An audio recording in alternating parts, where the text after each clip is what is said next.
udhagayso wixii faa'iido ahna kala bax naftaadana ugu yeedh khayrka. Nabiga sallallahu alayhi wasallam ayaa wuxuu booqday nin asxaabta ka mid ahaa oo aad u xanuunsanayay.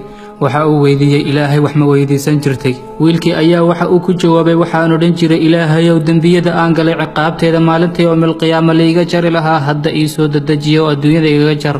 wuxuu yidhi subxaanallah ma tidhi Ilaahayow adduunyada wax wanaagsan inagu sii aakhirana wax wanaagsan inagana badbaadi cadaabtaada.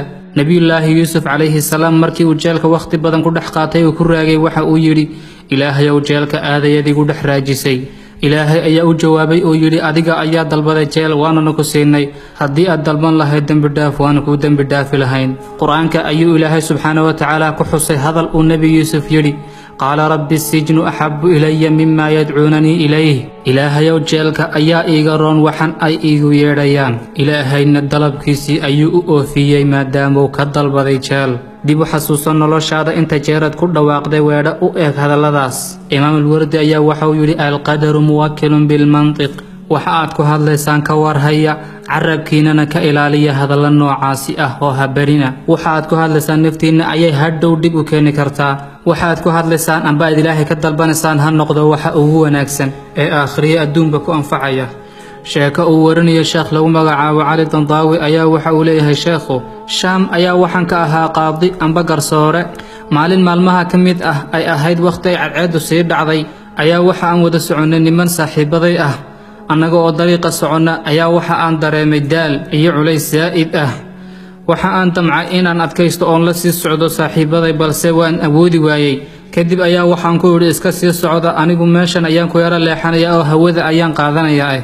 markii aan ka leexday ayaa waxa aan maqlay gurxan iyo ooyin dhagahayga ku soo dhacaysa. markii aan sii dhawaaday ayaa waxaan arkay gabadh foorarta oo oohinaysa isla markaana Ilaahay baryaysa. waan ku dhawaaday oo waxaan idhi walaalay maxaa kugu dhacay oo sidan kaaga oohinaya. waxa ay tiri saygaygu amba ninkaygu waa nin xun oo daalim ah. gurigii ayuu iga soo eriyay carruurtiina wuu iga reebtay xataa iima ogola inaan soo eego. aniguna ma haysto hoy iyo cid aan u tago. qaadigii ayaa waxa uu ku yidhi oo dacwadaada maxaad ugu gudbin weyday qaadiga magaalada.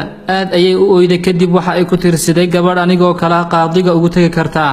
sheekha oo oohinaya ayaa dhammaystiray oo yidhi gabadhu ma oga inuu Ilaahay qaadiga lugihiisa ugu keenay isaga oo ka hadlaya naftiisa ilaan waa qaadigii magaalade. Ilaahay ayaa waqtiga madow ee habeenimada ah qaadiga lugihiisa ku horgeeyay gabadhaas isla markaana uu isaga laftiisu weydiinayo gabadhu waxa ay u baahan tahay. gabadhaasi sidaas u dhibaataysnayd ducadii Ilaahay weydiisatay Ilaahay wuu aqbalay. qof walba oo dhibaato dareemaya oo u maleynaya inay adduunyada ka xidhantay gacanta kor u taago Ilaahay weydiiso wax aad u baahan tahay oo hays odhan sidee xal loo gaari karaa oo kuwan umuurihii isku qasmay. ka farxi qalbigaaga ogow markaad dhibaato u samirto kadib inuu jiro shay ku ilowsiin doona dhibaatada aad soo martay. Ilaahayow qof walba oo fariintaydaasi furay ee maqlay Ilaahow barakee oo cirka iyo dhulka uga fur arsaaq uu ku farxo.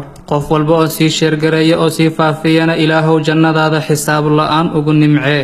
Ilaahayow waxa uu haminayana u fududee isaga iyo dhammaan muslimiinta dunida ku dhibaataysan.